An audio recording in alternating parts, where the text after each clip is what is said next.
আসসালামু আলাইকুম। আমি আশরাফুল ইসলাম তানবীর। আপনাদের মাঝে মিস্টার তানবীর হিসেবে পরিচিত। আজকে ফার্স্ট টাইম আসা আমার ইউটিউব চ্যানেলে। বিষয়টা হচ্ছে আজকে ফাহমিদুলকে নিয়ে আমার আ বাংলাদেশ ফুটবল ফেডারেশন অর্থাৎ বাফুফের প্রতি প্রচুর ক্ষোভ রয়েছে। যে তাদের যেই বর্তমান যে সিন্ডিকেট, এই সিন্ডিকেটের কারণে বাংলাদেশের প্রতিভাবান যে সকল আমাদের ফুটবলাররা রয়েছেন, বিশেষ করে আমাদের প্রবাসীরা, প্রবাসী ফুটবলাররা কিন্তু খুবই চমৎকার খেলে এবং তারা বিদেশি মাটিতে বিদেশি প্লেয়ার এবং বিদেশি কোচারদের একটা সৎ পরামর্শের মাধ্যমে তারা কিন্তু অনেক ভালোভাবে ফুটবলটি খেলার তারা সে যোগ্যতা অর্জন করতে পারে।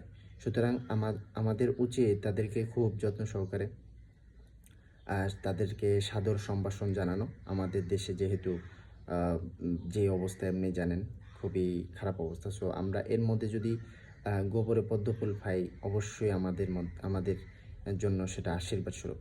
কিন্তু বাংলাদেশের যে ফুটবল ফেডারেশন কর্তৃক যেই আ আ চুজ করার যেই বোর্ড মেম্বাররা রয়েছে, সিলেকশন কর্তারা, বাট তারা হচ্ছে এটাকে তারা স্বজনপ্রীতি প্লাস হচ্ছে দেশীয় যেই ফুটবলের যে ভাবমূর্তি নষ্ট করার জন্য তারা সুপরিকল্পিতভাবে আমার মনে হচ্ছে। না হলে ফাহমিদুলকে তারা কেন নিচ্ছে না?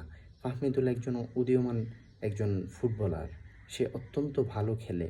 তার ফুটবলের যেই ক্যারিশম্যাটিক শট, এগুলো দেখে আসলেই খুবই চমৎকার। সো আমি মনে করি অতি তাড়াতাড়ি, ভেরি কুইকলি এবং ভেরি সুন তাকে দেশে এনে এবং তাকে একাদশে রেখে আগামী যে ২৫ তারিখের যেই খেলাটা রয়েছে ভারতের বিপক্ষে, তাকে অবশ্যই আমরা একাদশে দেখতে চাই।